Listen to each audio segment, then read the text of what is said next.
In this webcast, we're going to take a survey of different types of aromatic heterocycles that we have yet to discuss. First, we're going to talk about fused ring systems, move on to two-atom heterocyclic systems, and multi-atom heterocyclic systems. First, let's take a look at Furion and Thiophenes shown here. So Furion and Thiophenes are related in structure because sulfur lies directly below oxygen on the periodic table and thus has a similar electron configuration to oxygen. If we look at the two pictures of the sulfur and the oxygen, we see that each are sp2 hybridized, each have two lone pairs. In each case, one lone pair occupies a p orbital that contributes to the pi system and the aromaticity of the molecule, and the other lone pair occupies an sp2 hybrid orbital perpendicular and away from the ring. If we move on and look at the resonance stabilization energies of these different compounds, we look at thiophene, pyridine, pyrrole, and furan, and compare them to the resonance stabilization energy of benzene. We notice that these heterocyclic systems don't have quite as much resonance stabilization energy as benzene. Although you don't need to memorize the data in this table, it's just worth noting qualitatively that these heterocyclic systems are not quite as stable relative to the benzene system. As we all know, benzene is quite inert to many reactions. Therefore, the heterocyclic systems may not be quite as inert to certain reactions. If we move on and take a look at fused ring systems, first we'll take a look at benzofuran here. Benzofuran is basically benzene fused to furan ring.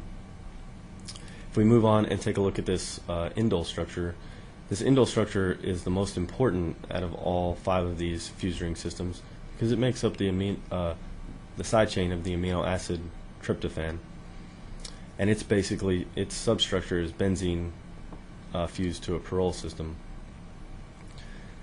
Now it's worth noting, because indole here is the side chain of an amino acid, it's worth noting why we're studying these heterocyclic compounds to begin with, because they show up so frequently in bioorganic reactions and biomolecules, and we need a good grasp of these before we begin to study these reactions of bioorganic reactions and biomolecules later in the semester.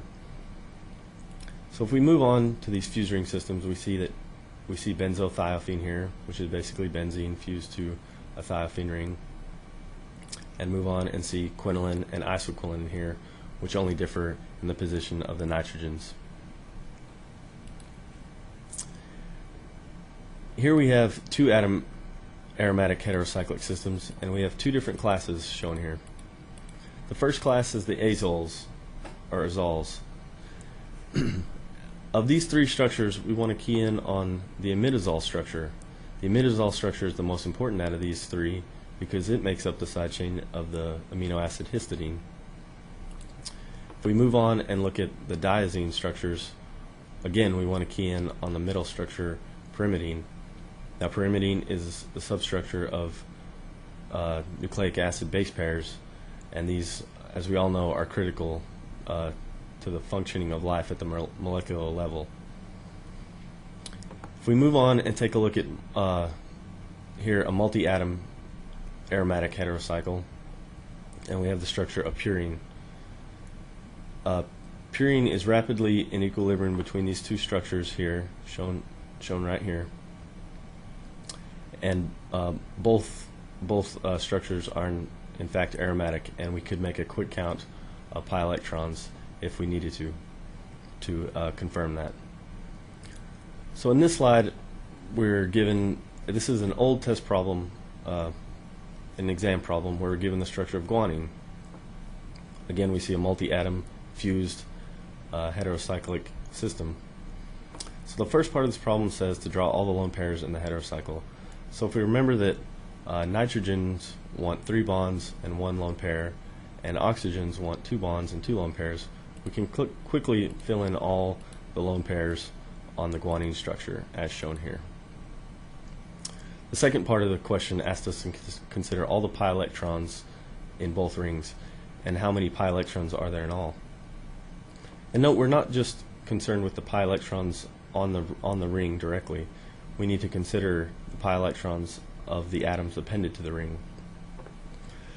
So if we know from our connectivity diagram shown from previous webcasts that a 2 connected nitrogen only contributes 1 electron to the aromatic system because the lone pair is in an sp2 hybrid orbital and not conjugated to the ring, and that 3 connected nitrogens do contribute both electrons in the lone pair to the aromatic system, we can make a quick count of all the pi electrons. If we start here at this nitrogen and make a count of 1, 2, 3, 4, 5, 6, 7, 8, 9, 10, 11 pi electrons for the core of this structure. And again, we need to consider the atoms appended off this molecule. So the oxygen is double bonded, so it contributes 1 electron, 1 pi electron also, so that would be our 12th electron. And the 3 connected nitrogen bonded down here is also has its lone pair in a p orbital and would account for our 13th and 14th pi electron count here. And the third part of this question says circle all the electron lone pairs that are involved in pi bonding.